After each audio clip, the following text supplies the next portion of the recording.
বিকালের নাস্তা বানাচ্ছি। এই যে চিকেন কেটে রেখেছি, আর এখানে হয়েছে যে পটেটো আলুকে যে পাতলা পাতলা করে আমি স্লাইস করে কেটে নিয়েছি। দেখেন এভাবে পাতলা করে কেটে নিয়েছি।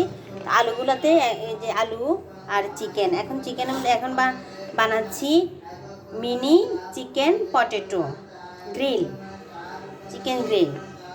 এখন প্রথমে আমি যে এই যে পটেটোগুলোতে নুন মেখে দেবো, ওতে হালকা করে একটু নুন মেখে নিলাম। তারপরে যে এটা রেখে দেব। তারপরে যে মশলা, এখানে মশলাপাতি দিয়ে দিচ্ছি। প্রথমে আমি দিয়ে দিচ্ছি এখানে রসুন পেস্ট করা 1 চামচ, আদা পেস্ট করা দিয়ে দিচ্ছি 1 চামচ, 1 চামচ দিয়ে দিলাম। নুন স্বাদ মতো নুন দিয়ে দিলাম। দিয়ে দিচ্ছি মরিচের গুঁড়া 1 চামচ, হলুদের গুঁড়া 1/2 চামচ, জিরা ধনিয়ার গুঁড়া 1 চামচ।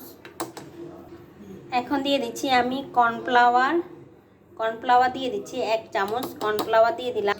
1 চামচ দিয়ে দিচ্ছি টমেটো সস 1 চামচ দিয়ে দিলাম। এখন আমি সব উপকরণগুলা ম্যারিনেট করে রাখবো 10 মিনিটের মতন রেস্টে রেখে দেব। সবগুলো এখন আমি ভালো করে ম্যারিনেট করতে থাকবো। এখন আমি মিনি গ্রিলগুলোকে এখন রেডি করব। এই যে এরকম একটা যে পাতলা করে কেটেছি, আলু নিয়েছি। এখন আলুর ভিতরে আমি যে মাংসকে পাতলা পাতলা করে কেটে নিয়েছি স্লাইস করে। তো এখন আমি এই যে মাঝখানে দিয়ে দিচ্ছি, এই যে বরাবর দিয়ে এভাবে করে বোটে এই মাথায় একটা আপনারা চাইলে টুথপিন দিয়ে বা শলা দিয়ে এরকম করে গেঁথে নিতে পারেন। আমি এখন যে শলা দিয়ে গেঁথে নিচ্ছি। যে দেখেন খুব সুন্দরভাবে হয়ে গেছে এই যে মিনি গ্রিল। এখন এটা আমি তেলের ভিতরে ছেড়ে দেব। যে এখানে পাইপেনে তেল বসিয়ে দিয়েছি, এখন তেলের ভিতরে আমি দিয়ে দিচ্ছি। সবগুলো আমি পাশ ওপাশ করে এগুলো ভাজা করে নেব। এভাবে করে আমি সবগুলা গ্রিল দিয়ে দেব। এখন আমি পাশ ওপাশ করে উল্টে পাল্টে দিচ্ছি, এগুলাকে ভালো করে ভেজে নেব উল্টে পাল্টে।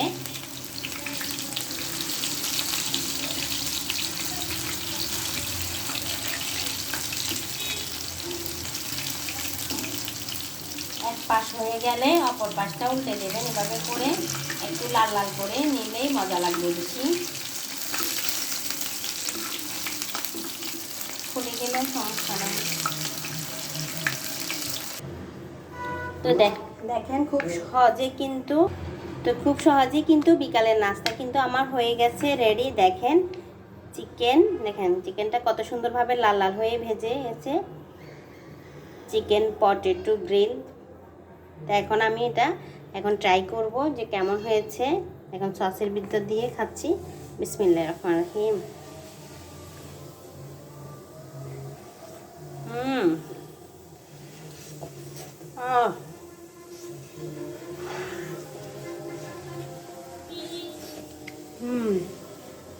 খুবই মজা হচ্ছে, খুবই মজা। খুব সহজে আপনারা আসলে তৈরি করতে পারবেন।